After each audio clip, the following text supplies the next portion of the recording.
It is time for the Dhamma talk. Everyone may consent with 3 times. Sadhu, sadhu, sadhu. Namo tasse bhagavatu arahato samma sambuddhasse. Namo tasse bhagavatu arahato samma sambuddhasse. Namo tasse bhagavatu arahato samma sambuddhasse. Katamecha bhikkhave patisevana pahatabba ta bhikkhave bhikkhu patisankha yoniso chivarang patisevati patisankha yoniso pindapatang patisevati patisankha yoniso senasanang patisevati patisankha yoniso besajja parikkarang patisevati yang nissate bhikkhave uppajjeyung asa Appativasana uppajjeyung asava vigata parilaha yang nissate vadivasetu tang te asavana honti ayang uccati bhikkhave bhikkhu adivasana apahatabbati ti. Dear Dhamma friends, for the last 6 days we were trying to understand the term meaning and the practical implication of asavas. That means asava is the Pali term. The translation translated directly as taints or as influxes. So more and more you develop the theoretical knowledge as well as some acquaintance with deductive knowledges, you can slowly understand how they infiltrate into the stream of consciousness, why they are being called as influxes or taints, and this understanding as well as making them face to face, you get certain amount of control, restrainment towards these taints and towards these influxes. Otherwise, you may completely blind to this subject, ignorant to this subject. So therefore, you have to make a conscious effort, double-fold effort. One thing is theoretical understanding, and the second thing is observing its perverted nature. It's a cheating character. Then only it will become very, very interesting thing to deal with these taints and these influxes. So the Buddha, out of his omniscient knowledge, he came out 7 different tactics and seven different tools to get rid of or to restrain taints in totality, complete. For that, the first and foremost method is just by mere understanding them in real context, they will restrain, control to a certain extent, and that will cut off 3 of the 10 fetters or weaken it, namely the egoistic idea, self-centered idea, and the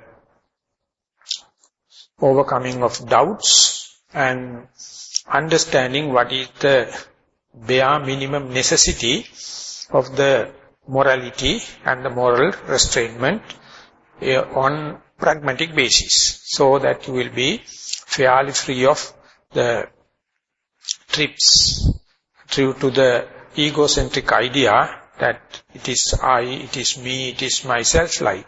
And the second thing is most of your doubts will be clarified and you will reduce your moral situation to the utility value. So you will not go behind these mystics and other unwanted burdensome rituals. So it's a great relief. that we call the first part knowledge. Once you understand or realize the first part knowledge, you can claim these three qualities in a irrevertible manner. But on the path, you slowly weaken them. That is what we call dassana pahatabba, abandoning by seeing or recognizing. The second thing we deal was abandoning by restrainment, understanding and knowing the change and the influxes in its real perspective. You feel the meditation and others can do only the refined kind of change, but they are gross form like transgressional level. You have to do it by restraining. That means restrainment regarding the physical misdeeds and the verbal misdeeds. So today, being the last day, we are going to deal with the other 5 in the row. The next one, the Buddha presented in a pragmatic way, is patisevana pahatabba. That means the abandon by using. There are some things you have to use in this celibate life or in meditative life or in monk's life. Otherwise, you can't keep on running this machine. So there are 4 basic requisites for the monk's life or any celibate life or any meditative life, namely clothing, food, shelter and the medicine. So whenever the devotees, upasakas and upasikas, male and female devotees, whenever they are offering something to the monks, they come under one of these categories. Either come it under the category of robes, or alms, or dwellings, or medicine. Exactly you can see it is with the lay life, in the day-to-day life also. So these things we call in the economic basis basic needs. So our international economic organizations are trying to make assurance that each and every human being on the earth have to have the basic needs. So they have categorized what is the minimum requirement of the basics. But when you are learning and when you are going to have a good career and all the other dreams, you are not aiming at the basics, but you are trying to be luxurious and better off regarding the clothings and the foods and dwelling places and the medicine. So therefore the disparity of the economy among the social groups, according to the Lorentz curve, it is a hell of a problem. Only a little fraction of the population possess all the accessibility and the controlling power to these 4, and majority of people deprived of basic needs. So the disparity making the society highly corrupted. So therefore, at the social level, economic level and political level, lot of turmoils. And if you reduce it to one individual, for example, for yogi, still the same thing happening in the influence in the micro level. Instead of going for the utility value, if you are going to follow the fashions and the social trends, you will easily misappropriate and misinterpret their utility, their pragmatic value. For example, the clothings. Nowadays, the garment industry is turning the economy very fast. For example, back in Sri Lanka, we had an agricultural economy based upon the tea, rubber and coconut. But presently, that was the basic foreign exchange income. But now mainly we are earning through garment industry. Lot of free trade zones, and because people are changing fashions so fast, so therefore so much of necessity or need arises in the developed countries for the clothing. It is not just merely for prevention of the heat, cold and the covering of the unwanted places like. It has gone completely extravagant. So if there is no clothing, you have to suffer the heat, cold and the crawling animals, and some parts that you are, if you are not closing, it arouses some kind of desire, so that kind of thing, the basics. So therefore you can't do away with. During the time of the Buddha, there was one sect, they are not wearing clothes, thinking it is the most austere practice, they are not wearing. So Buddha was not happy. He says we must be moderate. We must be cultured, and therefore you have to cover your all these sexual arousal rising places, and you must have kind of a protection from the heat, cold and all the kind of things. So he prescribed the robe is something like a moderate thing, exactly for the laity. So they are, if you do not get the bare minimum, it's a problem. But exactly if you are going to exceed the utility value, then you become luxurious, and there's another problem. So Putujjana, that's a commoner, the sansaric being, is a person, he never understand the middle path. He always wish to have the middle path, but he transgress the limits and go to the extremes. Whenever you are thread passing the extremes, if you don't feel it, that's one of the basic characteristics of a commoner, Putujjana. But the Aryans, or the noble ones, they can behave in all the three places, full luxuries and minimum condition and the utility value, but they know this is the range, the comfort zone. When I am exceeding it and going to the luxury, they feel it.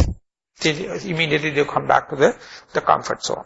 Whenever they are losing and going to the bare minimum, they need it, they feel it, and whenever necessary they adjust into the middle part and the comfort zone. So therefore they are not creating any new taints or any new influxes come in to one's own stream of consciousness or the other fellow members' streams of consciousness by maintaining the clothing in a moderate way.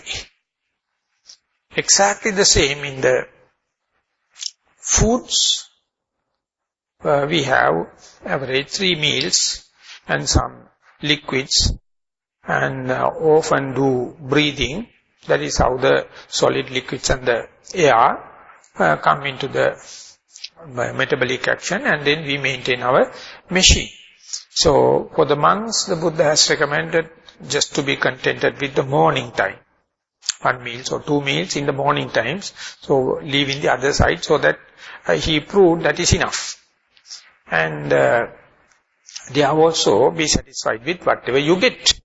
So therefore, during the other time of the day, there is no repercussions regarding the foods. But in the household life, you can understand how much parties and how much wastage of food items and how to dispose them. So much of garbage.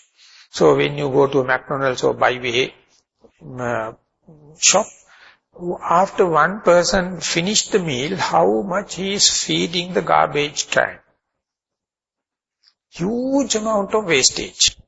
And the environmental pollution.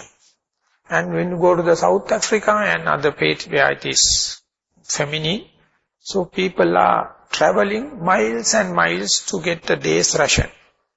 So much of disparity we are in a communication world or in information technology. It is bloody nonsense. which is in such a disparity. The people, those who are swimming and luxurious in the food, never think and never see the other part where how desperate they are on the food. And those who are in the wet, utterly desperate, they can't imagine a wastage of this kind of food. So knowing this in the macro level, you have to exemplify and come to the moderate. And in personality, individual level, if you do not have enough food in your body, not enough nutriment into your blood, you can't meditate, you can't maintain the standing posture. You will collapse. And you are overeating, yet another problem. So therefore the moderate amount of eating is a lifelong experiment. Why I am telling like that is, you know the epithets of the Buddha, it says, Arahang, Samma Sambuddho, Vijjacharana Sampanno. Vijjacharana Sampanno means he has 15 the charana qualities and 8 Vijja qualities, that means wisdom and compassion. And compassion means compassion towards oneself. And one of his qualities is he knows the amount of food he should take. So it is a Buddha's quality, not very easy subject as we think. Food scientists and others trying to formulate formulas, but it is something spiritual. So therefore, whenever you are eating, you must understand to sustain your mental and bodily health and give the energy for your walking and sitting meditation in the meditation retreats and in your day-to-day life. The amount of food, as far as you are in the comfort zone, you are not creating troubles by undereating or overeating. And you are not creating environmental pollution. So all these things happening in the macro level and micro level, so there you have to be moderate. As far as the housings are concerned, people show their prestige, say brag, we are living in such and such mansions. But we can't do it with houses, we have to have something. But of course in the early part of our civilization, people resort to live in the caves and under trees and the forest. But later only putting up of houses happened. We consider it as a big cultural advancement. But the amount of problems you create by housing is enormous. So I think the Singapore is a very good example as far as housing is concerned. So how much housing is shaping our way of life? So how can we come back to the moderate level? And Venerable Sariputta, explaining the bare minimum, he says, whenever a yogi, a practitioner, meditating, if he can find a shelter, whereby in the rains, if he won't get his double knees, that's enough. Don't ask more. Your head and the main body must be dry, and even your knees are going to get wet, you have to tolerate. That is the way you must be, you must moderate in housing and the medicine. All the four, you have to come to the moderate level. Whenever you come, your economy also will be very easy. And the environmental pollution will be less. And you get enough, you save enough time. And you will understand the proper trends. Those who are happy to be in this comfort zone, in the moderate area. So therefore, you have to feel the vibration in the society you are living, the age you are living, and your physical necessities, and adjust these four requisites. This is called abandoned by using. So without use you can't do, and overusing also completely make repercussions. So for that only the Buddha formulated this community of monks, sangha, bhikkhu, bhikkhuni, and they are to exemplify the way they are wearing, the way they take meal, where they find dwellings, and usage of the medicine. That is not just to make a show, but to facilitate and contribute you towards a meditative life. So therefore, if you are not moderating, if you are not make yourself within the comfort zone, very difficult to maintain this meditative life. You find less and less time, and whenever you sit, lot of wandering thoughts, daydreaming, fantasizing, future excitements going to happen. And the worst thing will be, if you all are running a family, the children, what they get out of the behavior of the parents. Because parents are the four teachers, they set examples for the children. So 2-3 generations time, they will completely be off the ground if the parents are not showing and living in the moderate way. So therefore, as far as usage is concerned, you must come to in good terms with the middle part. But the most important factor is, unless otherwise you become mindful, unless otherwise you become diligent, you do not simply know what is moderate. Books can explain, but by employing, by putting yourself into practice, be mindful only, you will understand what is the moderate. So more and more you become mindful, less and less these four requisites become a problem for you. And you will be automatically setting an example, a role model, what is appropriate to the climate, the society, the age, and your requirements, and it is just adjusting according to the environment. So therefore, this part is very important, and it is ever-changing subject. More and more you abandon the extremes and come back to the middle part.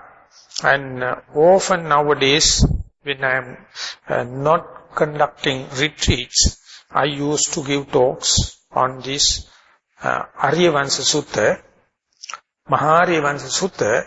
That sutta is very famous among the Sri Lankan Buddhists, specifically in the ancient times, because it is specifically mentioning what are the repercussions and what are the taints, what are the influxes, infiltrate, if you do not know how to make use the moderate clothing, moderate feeding, moderate housing, and last one it says is, if you are not meditating. So in the ancient Sri Lanka, it has been a very famous standard Dhamma talk to teach people not only earning, but how to use them. So the kings have sponsored very good monks to go there and teach them once in 6 months or once in 3 months or once a year, like us regularly teaching. Otherwise you can't do only by earning. You must know how to consume the expenditure side. You have to be careful. And the Buddha has given out of compassion. Many people think it is valid only to India, only for the monks and only for the Asiatic countries. But now we are getting the lesson back from the so-called developed countries, Western countries. They also talking and thinking about this nature-loving, eco-loving and green kind of living. On clothing, on feeding, household and medicine. Enormous amount consideration about what they are eating, whether it is not given artificial coloration, artificial preservatives. It must be just from the farm. And if it is bio-farms, the price may be 10 times. And the housing also, as much as possible, natural. Clothing also, go back to cotton. And the medicine also, Chinese medicine or Ayurvedic herbal medicine from India become very popular. So that is the way, even if you go away from the norm, after a long time even, you have to come back. Because this is the most comfortable, economical place. So, yogis, the practitioners, must not worry about these things in their early part of their career. So they are just representing the background they are coming from. But when they are advancing, not only the mindfulness, but with insight knowledges, they become more and more natural. They become come to the, easily they can understand what is the example Buddha said by 45 years. So he was born into a kingly family, but he spent such a natural life, born under a tree, enlightened under the tree, and died, and his demise also was happened under the tree. So therefore, you must understand how to abandon by using. That does not indicate you are not using so that you are tormenting and torturing yourself, self-mortification, or not going for the luxuries, so moderation. So moderation, if you have noble friends, true gentlemen, they will give a silent sermon by their association with its four requisites. So you must be absorbing and ready to accept this and put into practice. The next one is adivasana pahatabba, that is by abandoning by forbearance and endurance. This is also usually you never accept as a quality. As far as you are boosting your personality, ego, you become arrogant. You never try to compromise. But as and when the mindfulness sets in, and the vipassana knowledges, the inside knowledges matures, slowly, you become humble and enduring and forbearing. In the Chinese and Indian literature, this is when the bamboo shoot is coming out of the earth, it's very rigid, very straightforward, like a arrow shooting up. But when you grow more and more, its tip will be bent back to the earth, showing its humbleness. In the Indian example, when the flower of paddy inflorescence, as far as it is not fulfilled, it is straight. More and more it gets filled, it bent back to the earth, showing its humbleness. So when more and more people become contented, they are enduring, they are forbearing, and they are ready to accept, become humble. So whenever you come to the retreat, first few days, you have so much of demands and expecting this and that, because you have not developed any friendly atmosphere and you have not recognized the group. Still you have your personal wish, personal liking and disliking. More and more you become familiarized with the group. Slowly you try to adopt into. So towards the 10 days, 14 days retreat, you feel like a family members, and sharing happens, and life becomes very easy because tolerance, the forbearance happens. So therefore, meditation masters are not much worried for the amateur yogis. They are little arrogant. They demand this and that. But if the meditation is catching up, slowly, they start to become humble and honest and forbearance. So ultimately, all the discrepancies disappear and the similarities come. You feel like family members. So ultimately, you feel wherever you may be on the earth, as far as you are mindful, as far as you are diligent, our friendship, our relationship is ever growing. We must not come and hug. We must not come and kiss each other in the sensuous way. As far as we are mindful, our integrity, understanding happened, this endurance and the forbearance. So therefore, we become Dhamma family. The mindfulness becomes the Dhamma blood. As far as the blood is circulating, you feel warm, healthy, and immunity comes in. And all the other people, those who have the Dhamma blood, the relationship starts. That is basically happening through this humbleness, honesty, endurance, and forbearance. So there Buddha says, as far as heat and cold is concerned, and the thirsty and the hunger is concerned, and all the other crawling animals and mosquitoes and kinds concerned, the untrained mind is making so much of fuss. They wanted to have airtight, air conditioned, soundproof, all the kind of thing. Good. That is the way. When the plants are at the nursery level, it must not be exposed to the sun. It must be under the humidifier, full-fledged condition for the growth. But when we are growing and planted in the main ground, it has to forbear. It has to put up with the normal sun, normal rain, and then only the real growth happens. So therefore, meditation centers, when we are planning, we try to give the maximum conditions, because we expect the unmindful, untrained minds to come in. But as meditation continue, as the mindfulness sets in, slowly, that the luxurious or most delicate conditions not become a necessity. You develop kind of a forbearance and endurance. So ultimately you will welcome some hardships to check your mindfulness, to check your diligence, whether you can maintain under versatile situation and the adverse situations. Likewise, you become a full-fledged citizen, and therefore at the beginning in the meditation center you behave completely very silently, very slowly, under the most conducive conditions, like plants in the nursery.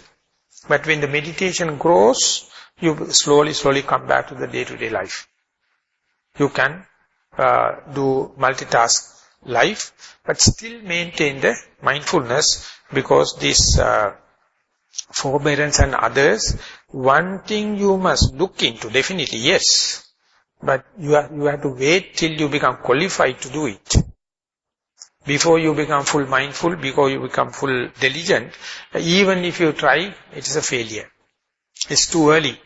But when it happens, you may feel what are the teaching of the Buddha, and how can I put into practice, together with growing mindfulness, together with growing diligence, and less you become negligent, more and more become diligent. These endurance and forbearance are just like scouts are going for the jamboree in the forest. Unforeseen situation, unpredictable situation, you develop this be preparedness. That is why the Buddha, after teaching the first 60 monks, he asked monks for the benefit of the many, for the benefit of you, please go. Travel among the normal people, teach them, and don't go to people in one road, and go out for the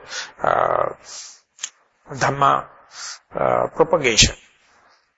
Because they are ready. They can endure. They can tolerate till that, just like a hen protecting the chicken, they have to give the nourishment and the coverage.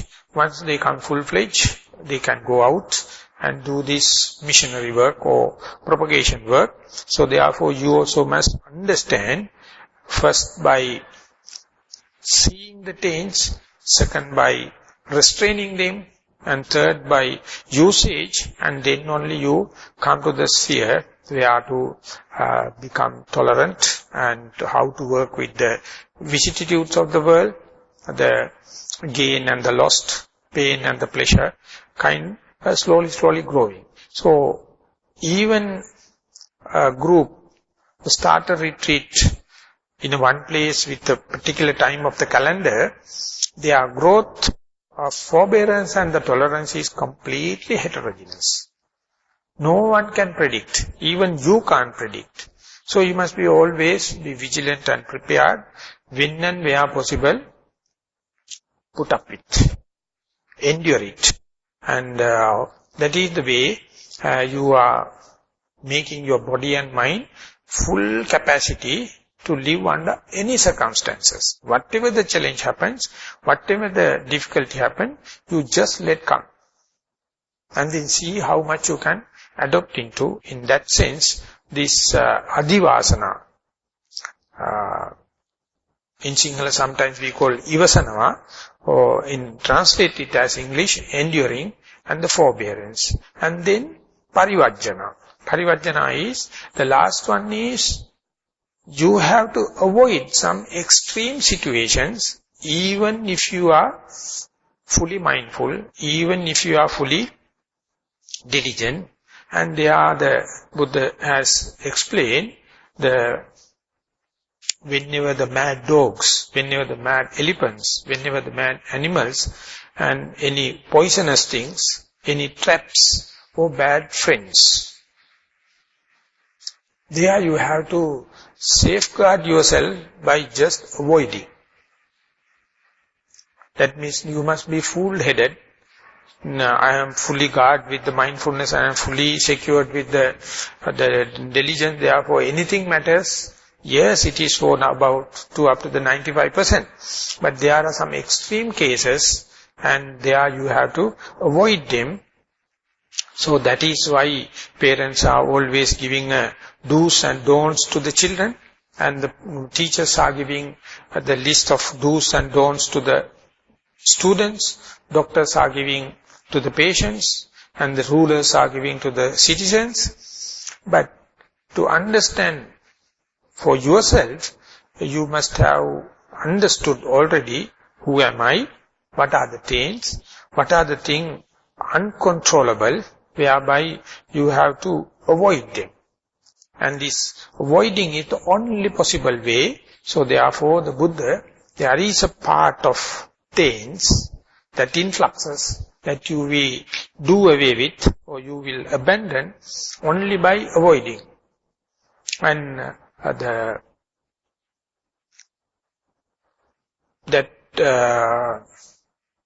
avoiding. If you can deal with them, of course, and it's a utter wastage of time, and nothing in gain, so therefore, skillfully, you have to get rid of them. So Buddha, out of compassion, he says, these are the few examples, as I mentioned, the mad animals, the poisons, the traps, and the ignoble friends. These things you have to get rid of, you have to avoid, otherwise very difficult to maintain the peace of mind, even if you are skillful in mindfulness. And something you have to remove, namely the mental defilements, whenever you possible, whenever you gain the control, namely gaining the concentration and the mindfulness, you can analyze the kind of thoughts or kind of mental colorations up to that point, up to this maturity. If you are going to handle, they are too much for you. But now the Buddha, he says, there is a kind of things you can remove. You must take action to remove in your stream of consciousness, namely the lustful feeling and the hatred and malice towards the others. That means, even if you are living in a monastery, even if you are living in a retreat, even you maintain your mindfulness, there may be some deep-rooted desires and deep-rooted hatred-based feelings and malice towards the others just arising. And when and where you fix the other variables, the minor ones, then only you become suitable to directly tackle this kind of feelings. So therefore, whenever you start as a beginner, if you are bound to see desirous feelings, hateful feelings, thoughts, and malice towards the others, you better not tackle at the early part of your life, early part of your meditation, even you are mindful. You just keep it away or you escape them. That is the point where the concentration meditation as such help you to suppress them and keep. But when you are dealing with the inside meditation, some or the other you have to tackle them. In order to tackle it, you must have a completely controlled situation. That means you have control about your physical, verbal behavior, and the concentration and the mindfulness is intact. Then only you can slowly understand as and when the sexual or lustful feeling or desirous feeling happen, as and when the hatred happens, as and when the malice happens. Usually this is dealt in detail in the Satipatthana Sutta. And Satipatthana, you know, there are 4 foundations of mindfulness: Kayanupassana, Vedananupassana, Chittanupassana, Dhammanupassana. We contemplate on the body on body, contemplate on the feeling on feelings, and mental state and the mental state, and all the other phenomena. Under this, all the other phenomena, the Buddha take the 5 hindrances as a subject matter. And there he says, Santime ajjattam kamachandam, santime ajjattam kamachandoti pajanati. Whenever you are fully in meditative mood, still you can feel there are some sensuous feelings, desire to see, desire to hear, desire to smell, touch, taste, and kind of thing arising. So usually so far what you did was avoiding them and escape from them. But whenever you feel contented, you can understand now my stream of consciousness is infiltrated with this desirous feeling or lustful feeling, whatever may be.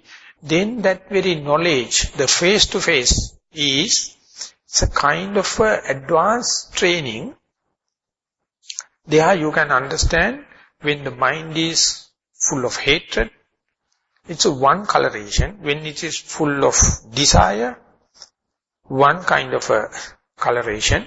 And when you are thinking malice about it, another person, of course, kind of a hatred. So different shapes, different characters, different manifestations, different the proximate causes, you can deal it as a subject matter. But moralists or immature yogis never take chance to see the stream of consciousness when it is infiltrated with the lust, because they get frightened, they get ashamed, and they get discouraged. But in the higher state, higher levels of insight knowledges, you come to a maturity, you can confront them. You can understand this is the hate, this is the desire, this is the ill will or malice to the others, all the kind of thing going to give different coloration. And when you see it, the new definition arising towards the insight meditation, that is to say, whenever the desire arises, your meditation is, your insight knowledge is to see the beginning, the middle and the end of desire. Not to escape them. Not to do away with them. So therefore, whenever you come to know that my stream of consciousness is full of desire, that you have to understand this is the middle. You have missed the beginning. And now, if you are going to avoid, or you are going to work up it, if you are going to do away with that, you will never see the end of it. The natural cessation of the desire. So if you are to experiment with, be face to face with the desire, you must have a good confidence. You must have a good contentment with full-fledged mindfulness and the concentration, and you must not doubt the concentration will be disturbed by the desire. Of course, it is a concentration, if it is a concentration of pure samatha, it is really, really disturbing. But if you are having a concentration related to the insight meditation, that is to say, momentary concentration, then and there concentration, that is the only tool can deal with this desire, kama chanda. As well as the vyapada, that is the hatred. Whenever the hatred happens, it is very difficult for someone to understand, can there be a concentration in the mind? Can there be any mindfulness in the mind? That is the way you underestimate the mindfulness and the vipassana concentration. But the vipassana concentration and the mindfulness is such a impromptu kind of quality. It has an electric kind of quality. Slowly, when you develop the momentum and the tolerance and the forbearance, you one day feel like whenever you are full of hatred, still you can try to be mindful. My way of presenting is, even if you are full of hatred, you can be aware, you can be mindful, I am full of hatred. That means there's a fair chance for the mindfulness also under such hateful circumstances. Figuratively, or in the arithmetic way, you can say 99% you are full of hatred. But 1% room is there for you to be aware, now I am full of my hatred. That understanding we call, that 1% we call the mindfulness, awaken, diligence. And that 1% can control 99% of the hatred. That is why the Buddha says well-developed mind and the well-developed mindfulness can cut off all the kilesas. But you have to believe it. But you have to employ it. You have to fight it with. Instead, if you are going to say, in my mind, the stream of consciousness is full of hatred, only yes, I know, but it is only 1%. And if you discourage yourself, definitely the hatred will take the upper hand. But the Buddha says, the way, the technique, the tool he introduced to you is so powerful, even the 99% of the hatred, you can be aware. You can be mindful. You can be diligent about, and that is how you understand red-handed what is the hatred is. You can't understand the hatred which is gone or which is yet to come. The real direct touch of the hatred is when it is red-handed, it is under your very nose. Be careful, or take care, be wise, be radical, believe your mindfulness. And see the beginning, the middle and the end of the hatred. You have to understand if the stream of consciousness is full of hatred, that is, you have missed the beginning. And if you get agitated or if you get discouraged, you will never see its cessation. So at least take a chance to see how it ceases to exist. If you are going to give causes again and again, it will be ever increasing. But if you are believing the mindfulness, you cut off the causes. And then slowly, the hatred will cease to exist and you develop such a hilarious feeling. And next time, you will never wait till the hatred to come up to 99%. You may be smart enough to catch it at the 98 level, 97 level, 96 level, 95 level. That very started very slow. But once you develop this habit, ultimately you will, as and when it arises, you can nip it at the bud. So till you prepared with these tools, don't try to declare war with the desire and the hatred. But once you develop the tools, if you are not declaring the war, you are ever at lost. So any person any your peer group will not appreciate that you are taking a chance to see the hatred as hatred, to see the desire as desire, to see the malice as malice. And many moralists will say, you are dealing in dangerous area. It is not done. But that is what I say, the radical reflection. You are ready to do experimenting with the mindfulness, at least to see when it is full-fledged growth. You can confront it. And wait till it ceases to exist.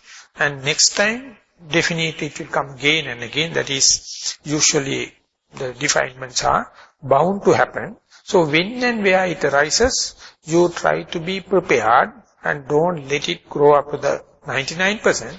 Catch it as it grows. So it will become your hobby. And then you will find a bad friend who can create such a hatred, who can create desirable objects which can create the desire. So likewise, you will just go to the normal day-to-day affairs, day-to-day events, and see how the mind is prepared to deal with this extreme kind of desires or extreme kind of hatred or malice. And you are experimenting it not to indulge them, but to see its mechanism. How it starts in the very slow and light manner. And if you give the nutrition or food, it ever grows and you lose the control.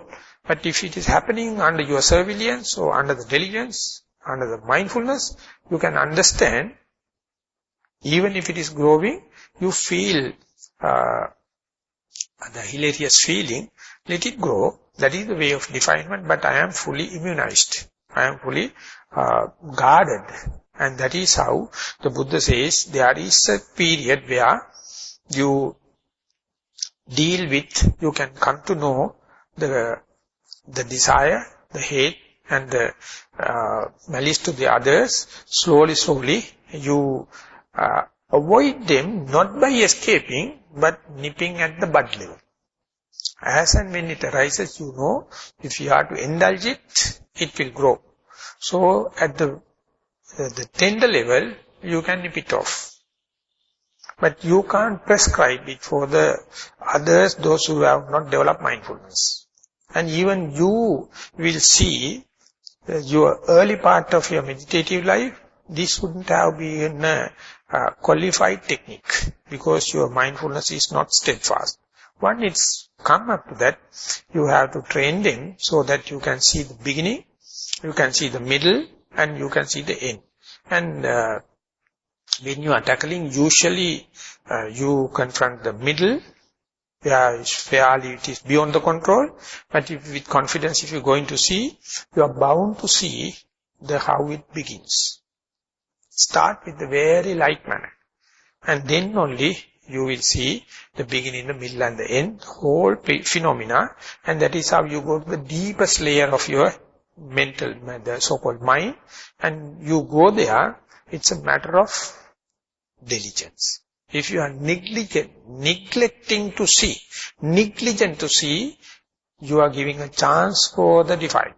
If you are diligent and see the root cause, you never give a chance for the defilement. Instead, you see the potential and the qualities of the mindfulness. It is ever reaching the root cause. And there you can comprehend the whole history, the beginning, the middle and end. Likewise, you have to do vinodana, get rid of by removal of the roots. This is the sixth technique. And the seventh, the Buddha mentioned, the bhavana. Usually, we think the whole business of dealing with taint is full of bhavana, that full of meditation or culturing of the mind. But the Buddha put it as only 1/7 of the meditation and 1/7 of the deed. All the others are just by seeing, just restrainment, just by using, just by endurance and removal of the, getting rid of the root. At last only the bhavana come as such. And what does it mean by bhavana? The Buddha reduced it to the development of 7 factors of enlightenment. 7 factors of enlightenment, namely the Sati Sambojjhangaya, that means enlightenment factor of mindfulness, Dhammajiva Sambojjhangaya, the inquiring mind toward Dhamma as a factor of enlightenment, and Piti and Passaddhi, Virya, Piti, Passaddhi, Samadhi and Upekha. The energy, the rapture, the pleasure, the serenity, concentration and the equanimity. And after explaining all the 7 factors, after dealing and after mastering all the factors, you have to reinforce each and every factor in a such a way, Sati Sambojjhangam bhaveti viveka nishitam viraga nishitam nirodha nishitam patinissaganu passi. You have to develop the mindfulness as the factor of enlightenment in such a leisurely manner and such a detached manner and such a viveka nishitam viraga nishitam, such a seeing the cessation of the factor and how to get rid of that factor. That means, at the crest of your meditation, you practice the mindfulness, how to get rid of the mindfulness. You never believe that. Because you usually accept the mindfulness as the sole benevolent friend, and it must not the tool, you consider it as the end. But at the Bojjhanga level, at the meditation level, you must understand mindfulness is just a tool. Whenever you are to have the full-fledged liberation, you must be liberated from mindfulness too. Because, whether you like it or not, mindfulness comes under the truth of suffering.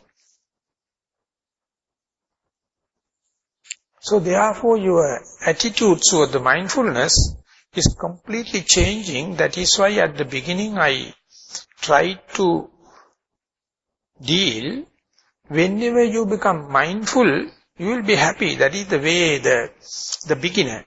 But mindfulness never going to give 100% coverage of your day, 100% coverage of your sitting, 100% coverage of your walking meditation.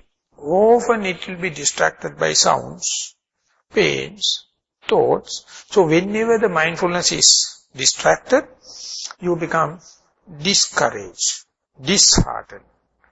You become flat. But whenever regain mindfulness, you will be happy, you will be fully charged. And therefore even the mindfulness is going to give a suffering. When it is present, you are happy. When it is not present, it is unhappy. That means mindfulness is undergoing the changing nature.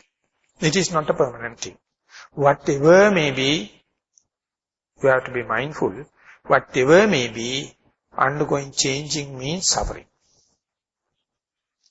So therefore, even if you try your best to keep the mindfulness 100%, it's just a dream.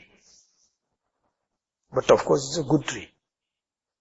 Because it is leading you to the higher and higher. But when you come up to the highest, you have to understand mindfulness is it is undergoing, subjected to changes, impermanence. So therefore, you must develop mindful in such a way, when you are mindful, you are aware that you are mindful. When you are not mindful, you are aware that you are unmindful. Only the matter is, when we are aware that you are unmindful, if you are unshaken, that is what the call, you develop mindfulness in the leisurely manner. You develop mindfulness in the detached manner. You develop mindful to see the cessation of the mindfulness. And you develop mindful in such a way, it is just a tool, and you must, once the operation is finished, tool must be abandoned. I think that is the most difficult part for a genuine yogi. But you get enough examples to train this quality, because mindful often comes and goes. So whenever it comes, if you feel happy, whenever it disappears, if you become unhappy, that itself indicates how much friction, how much wear and tear, how much heat, how much disappointment happening. And therefore, after mindfulness has served the purpose, you will easily can develop. The mindfulness is such a tool. You can use it as a servant. Never let the mindfulness to master and you become servant. So therefore you take the upper hand, even the mindfulness, even the inquisitive nature to the Dhamma, even the rapture, even the serenity, even the concentration, even the equanimity. Consider them as tools. That is what we call the liberation. At the beginning you feel the liberation from the suffering, the defilement. And you replace the defilement and the suffering by tools like mindfulness, the faith, the energy, the concentration, the wisdom. And ultimately you give it up also in order to have the full liberation. So therefore in some suttas, Buddha mentioned, oh monks, you have to give up even the Dhamma. What to say about the Adhamma? Dhammo pivo bhikkhave pahatabba pageva adhammo. So Dhamma you use it as a tool, not as the aim, not as the final. So whenever the tool is finished, you must try to leave it and go for the final liberation. For example, the Buddha says, if you wish to cross from this province to the other province through a river, and it's very deep and full of currents and the cold water, so you do not know how to swim. So if it is the case, you have to wait here in this bank and prepare a temporary raft with a thrown away logs and vines and kind of things. So somehow the other make a little raft, and with the help of your hands and the legs, so somehow the other you cross over to the other shore. And then once you go to the other shore, if you are going to take this raft in the dry land, thinking it was very helpful, Buddha says it is not a wise way. You can either float it along the current, or you pull it into the bank for anyone to use. You have to abandon it over there. So that is the case only in Vipassana meditation. You have to understand, use even the mindfulness on the utility value. Use the inquisitive knowledge, inquiring mind towards the Dhamma as the utility value. And the energy and the rapture, the serenity, concentration and the equanimity, all as tools. Therefore, if you look back and see your beginner's time, how your attitude to the mindfulness, and when you are developing insight knowledges, what is your attitude to the mindfulness, and at the peak of your insight knowledges, attitude to the mindfulness, that's an evolution. If you look at the inquiring mind and inquisitive mind to the Dhamma, at the amateur person as a beginner, completely different attitude. While you are gaining a real crux of the Dhamma, you have a different attitude. Once you completed the task, you have a different attitude. Likewise, each and every these factors of enlightenment undergoing an evolution, undergoing a metamorphosis, and you are the mere observer. Never possess them, never claim them, never make a part and parcel of your life, because they are tools. So therefore, the Buddha teach how to become a Buddha, how to become a liberated. So therefore, wisely you have select the tools, make use them for utility value, and once it come up to a certain maturity, you have to throw it away. The best example I always citing is, I don't know whether you all know, the polar jump. The high jump is just you jump with your own energy, but if you are using a polo jump, you use the pole. So therefore you can jump 3 times higher than the high jump. So if you are in the winning throw, you have to make use the pole up to its highest moment. And you thrust against the ground and push yourself over the bar and you have to throw the pole away. Otherwise you will never be the winner. If you are going to hug the pole telling, this is the one, help me to become the winner, and so you will hit on the bar and you will be disqualified. At the proper moment, after getting the thrust, to throw away. And don't worry, it will happen. There is nothing to train. What you have to train is how to make use the pole up to the last minute. And the highest usage of the pole is just throwing away. So likewise, each and every important tools has its limited value, and use them in the utility way, and don't try to worry that you are unmindful. Don't try to worry you have no inquiring mind to the Dhamma, and don't worry that you have no continuous energy. Sometimes you become lethargic. And don't worry that you have no continuous rapture and the pleasure in the meditative life. Don't worry that serenity is not throughout in your meditative life.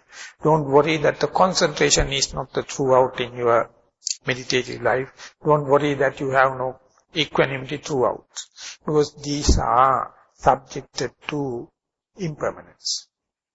Whatever subject to the impermanence is definitely leading to suffering.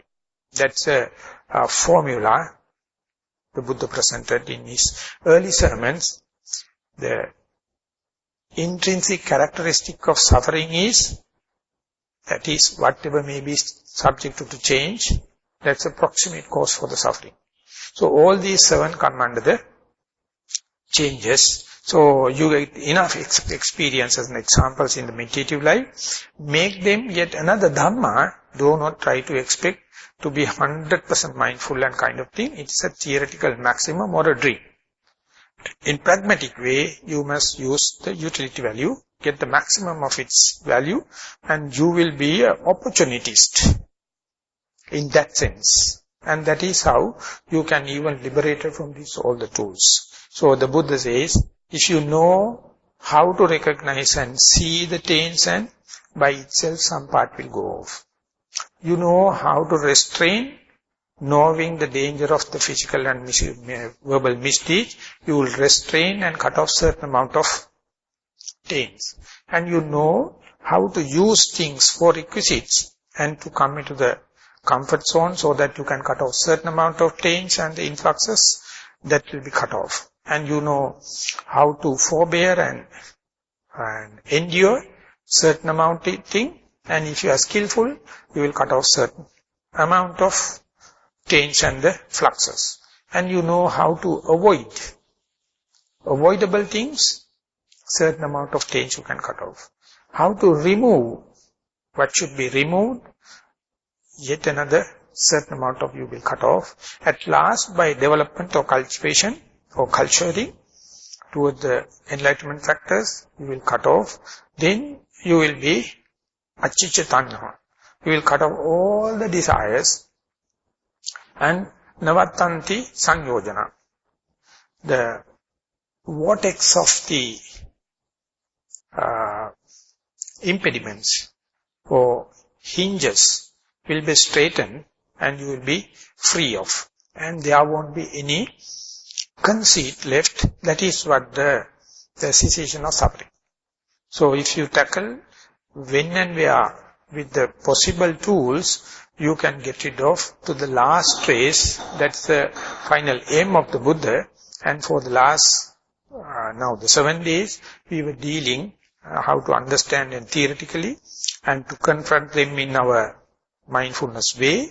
And we were dealing some parts. Hope this knowledge on theory and practice will help you to see more in clear, foresee more and more, and you will be skillful in getting rid of all the taints and can have a hope of the final liberation in this very life.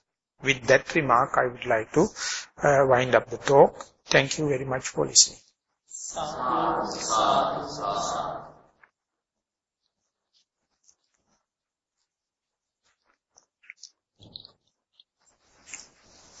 Any remarks? Bhante, I have a question. Now, in the 7 ways of eradicating, you mentioned about the 6th way, uprooting. Now, I can understand the mechanism of the elimination of the 3 samyojana or the filters. That's the Dhammajiva, Paramasa, Sakkaya, Ditthi. Those things I can see the mechanism, how it is happening. But when it comes to uprooting of hatred, so far what I can see is the formation and the formation level in myself. To uproot, is it connected with Sakkaya Ditthi? And when the Sakkaya Ditthi is no more, then one starts to see the root cause. Yeah, because as far as the Sakkaya Ditthi is there, whatever the desirable thought arises, you think it is me, it is mine, it is my desire, therefore you worry. But if you get rid of the Sakkaya Ditthi, you can see it is a mechanism caused by effect. Under such circumstances, it arises, and if you are going to give a birth certificate for that, you have to give your parentage. But otherwise, they are phenomena. So if you can look at it in the pure Dhamma way, easily you can deal with it. Because it's a subject matter. Just a scientist looking at the germ in his laboratory, so it's a discovery, it is not a disease. It's a discovery because he knows the mechanism of, and if it is happening in his own body, it's a separate story. He is affected, he is diseased, so he has to something to worry. But if he is observing and under the laboratory condition, you will get a good grant. And it's achievement. Likewise, you see, not in your desire, not in your so-called entity, this is the human mind. This is what is happening in the human mind, how people claim this, all the defilement as me, mine and my soul, and how they suffer. Now you can see, without me, mine and soul, they arise due to the due causes, and you observe them, they ceases to exist by the same reason. When the causes are no more, things are no more. So therefore you will be ready to deal more and more with this fire. Whether it's desire, or hatred, or malice to the others, you will understand as and when it happens, it is reconfirming exactly what the Buddha says. If you see things as a Dhamma, or cause and effect relationship, you have nothing to get frightened, nothing to get discouraged, nothing to get disheartened. You will be more and more nourished. You will be more and more immunized. So this is what happened throughout the samsara. But I thought it is my desire. I thought it is me. I thought it is my soul. So I am always having the desire. What a nonsense. I am a meditator. I am doing generous things. I am moral. And still the desire comes like you brooding more and more. Entertaining doubts and brooding the dissatisfaction. And whenever you see, therefore the Buddha made such a remarkable remark. He told, "Oh monks, the suffering is suffering. I never deny it. But understand the suffering as suffering is the most beautiful thing in the human mind. Understanding the desire as desire is the most beautiful thing. It is not the desire. The understanding the hate, the mechanism of hate is the most culminating, adventurous thing in the human mind. It's full of sweetness. Because only moral, only concentrated and wise people can deal such a dangerous and virulent germ. Because he is protected now. He is happy to deal it with. For the sake of humanity. For the sake of your whole samsaric journey, you now cut through. So therefore, Kamaraga Patika, is very dangerous. I mean, this 230 current is very dangerous as far as you have not wear a glove.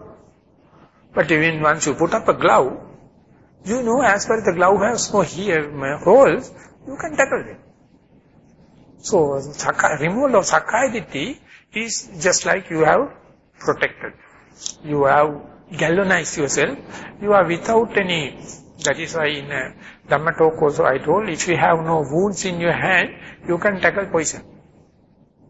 If you have wounds and scissions only, the poisons will penetrate into. So therefore those who are immunized, they will boldly tackle them because they know they won't get infected. Something like that, when you are going to a place it is full of chicken pox or something like that. If you do with vaccine, then directly go there, you know that your antibodies are there, not like others, you are immunized. That is how the doctors develop the confidence to go to the patient. Even it is contagious disease, as far as he or she has the particular antibody, if the medical science is correct, he is protected. So likewise, the development or getting rid of the Sakkaya Vicikicca Silabbata Paramasa is a removal of so much of burden. And you are ready to experiment with your life, that is called Noble Quest, and you are ready to understand the human mind, not the narrated, what you call my mind. My mind is such an illusion. It is just you put the boundary conceptually, but if you take the mind as an ocean, you get the oceanic feeling. That is called sililare. In Sinhala, sililare, you get the oceanic feeling, each and everyone suffering, you can understand it, and you feel you are responsible for that. You feel like alleviating them. You feel like sharing with that particular person, not to be one-upmanship, not to have smartness, you can do something. Because you understood it, you see the beginning, the middle and end of it. So therefore, anyone suffer, you have something to do positively. You have to do something contributive in the positive way. So, in India, they are teaching insight meditation, the Goenka system for the prisoners. I mean, they never expect the meditation in the prison. And after done a successful meditation, some person has made a remark, he was non-Buddhist, but he was very happy meditation. He says, wherever you find the problem which is unanswerable, mind you, you are responsible for that particular question. Any problem has an answer. If you feel it is the crux of the problem, you can't find the reason, you are really responsible for that. So you can't avoid. You can't tell it is your problem, I don't know. You know each and every problem we have relationship because we are going through the different strata, different layers of the human mind through so-called my mind. And when you go to the base, universal mind, every mind is the mind. And the Buddha says, Sabbasawa bhikkave cittang agantuke upakilite upakilitam. O monks, the primordial form of the mind is full lustrous, full, free of defilement. It is only covered by, how to call it, agantuka, the externally come and rusting and mystified only at the superficial level. But internally, inside there, it's so full of lustrous, it's like a pure gold.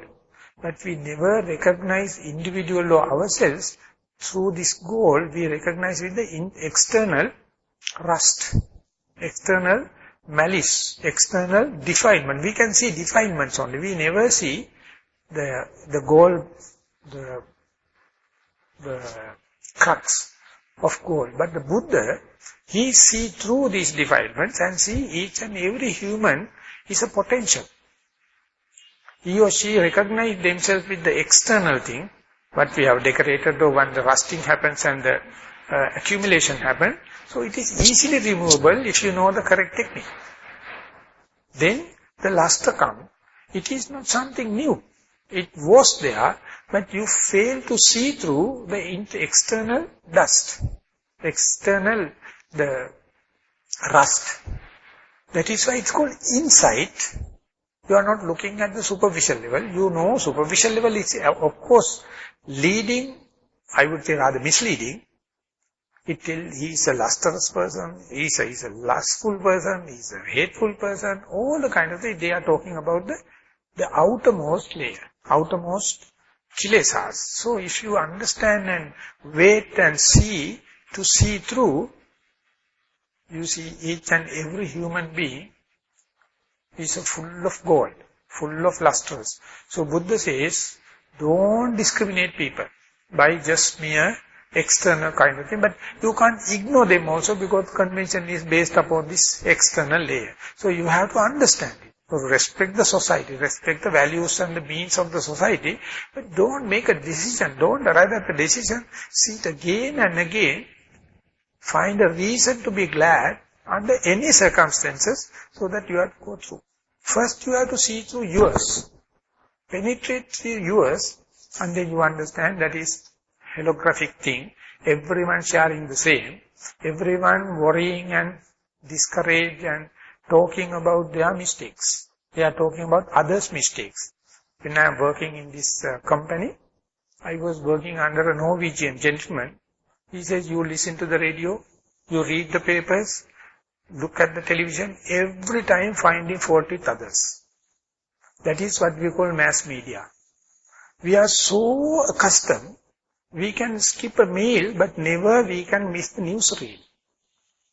Daily we have to see the newsreel, we have to get this much of defilement into our consciousness, then only we feel balance. Without newspapers, without radio, without television, you can't maintain the balance. So how can we clarify it? How can we get rid of? Because we do our best to make a mess. Listen, everyone's dirty. Robberies and gangsters and all the kind of thing. And we look at it with open mouth. We don't know we are looking only through the eyes, which our mouth are naturally open. Because so we are just custom. That is why we can't live in the monastery, because no televisions. You are running all home back to see the newsreel. But if you forget about everything, and looking at the newsreel is not a crime, but you must understand its agenda. It is pulling you to the superficial layer and showing all the dirty things in the world. So that it's people to making the agenda, they can do anything because our people are occupied. They say you must have a television, otherwise we will give you a loan, or you can take it on the loan basis, and you can give a little bit and we will take care about it. And when I'm associating one of the army general, he told, when the real war happens, he requested a lot of facilities for the bunkers and the soldiers, nothing. But whenever he asked for the electricity and television, the international companies were very happy to give a television for each and every bunker, together with the electric light. Because they know how to amuse people. And we are the subject, because we are superficial. Always looking at that is what the advertisements are. That is what the newspapers are. That is what the information technologies are. That is what the banks are. That is what the pharmaceutical industries are. That is what the law for. That is what the tax are. So why is the life without the bank, without the law, without the tax, without the television? Man, where is the life? You just see a child. They are fully living because they are not depending on the television. They are not worried about the tax. They are not worried about pharmaceuticals. They are not worried about the clothings. Whatever get, they are happy. Not only that, they give the happiness to the parents also. So please go back to your child age. But they don't see the modern time because they are left in front of the TV most of the time. So when they come up to the senses only, they go for in search of TVs, but the infants, that they have not corrupted themselves, I mean the parents have not corrupted them yet. Yeah, definitely. Specifically Singaporean parents. The poor parents find very difficult to corrupt because they don't have means. They think they are deprived, they think they are poor. But anyway, children are better off. But still they are looking forward for that kind of so-called developed countries and developed societies. But this example of children and the animals, and in Anuradhapura and in Polonnaruwa, Polonnaruwa is an ancient city in Sri Lanka, there's an advertisement, there's a signboard, please don't feed monkeys, because they are under experiment of cancer. They have no cancer. If you are going to give human food, definitely they will develop cancers. So therefore let them have their own natural food till our experiment is finished. As far as they are eating the bark, eating the fruit whole, no cancer. Humans are removing all the barks, all the fibers, and they eat fiber tablets, banana fiber and this fiber, and they say we develop cancer. But the animals, they eat the fruit, starting from the bark, so we get the balance. They get the astringent color, taste, they get the bitter taste, but we cut off all the kind of thing, only eat the sweet. And go behind the queue to meet the specialist on the cancer, food scientist. So therefore don't, infiltrate the near natural animal, wild animal with your food, with your acquaintance, so that they will live in the natural way. When I was working with that Norwegian gentleman, he told Norway is very famous for fisheries. Now what they do is, they give plots in the sea, hire them out for 1 square mile or something like that. So rich people buy them and to put a fence right round and put small fish and feed them. And ultimately when they are reaping the harvest, it's more than just fishing from the sea, but due to the desire, they overfeed them. Therefore, a lot of foods are sedimenting under the sea, and they are making methane gas, and now fish develop some sicknesses. So there are some fish doctors in Norway. But in the history, we never heard about the sick fish. Whenever human being going to fork the fingers, fish also becomes sick. You have to have sick doctors, fish doctors. Let the fish to be fish. So let the life to end happening. I am not telling the barbaric way, I am not telling about the no order and kind of thing. But the comfort zone. Easily we cross over and find the international formulas and the international expert to sort out our problems. And that is what the agenda is. If you are individually mindful, keep the mind here and now, the easy way is there. But if you are going to think about how to socialize it, I don't know. That very nicely put it in nice way. You know the Gandhi, Nehru, one of the best prime ministers, he says, I doubt the values of Buddhism could be prescribed the society at large. It is doubtful, but only I can assure is, if you follow, you will get the benefit, individually. But you can't prescribe everyone to meditate, everyone to be moral, everyone to be generous, everyone to be mindful. I mean, it is impossible. But individually you know it is a true Dhamma. Whenever you go into practice, proportionate to your time, you are bound to get results who assures as a Prime Minister of India. So therefore even we can't tell our children, or our friends, or our parents, please be mindful. No, you know, no use of. Only what you can do is, whenever you find a mindful friend, consider him as a brother, consider him as a sister, consider they as parents, and develop the family atmosphere, be with them. That is the maximum we can gain in this world. Everyone who is mindful in Dhamma family. That is the lifeblood. So then we can see good thing in the society.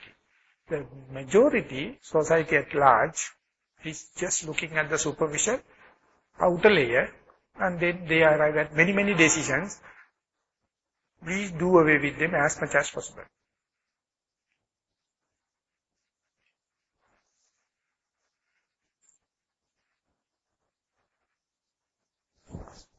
Okay, almost time for walking meditation. So we may continue up to 11:30, 11:15, and then meet for the lunch, and we will be meet here at 1:30.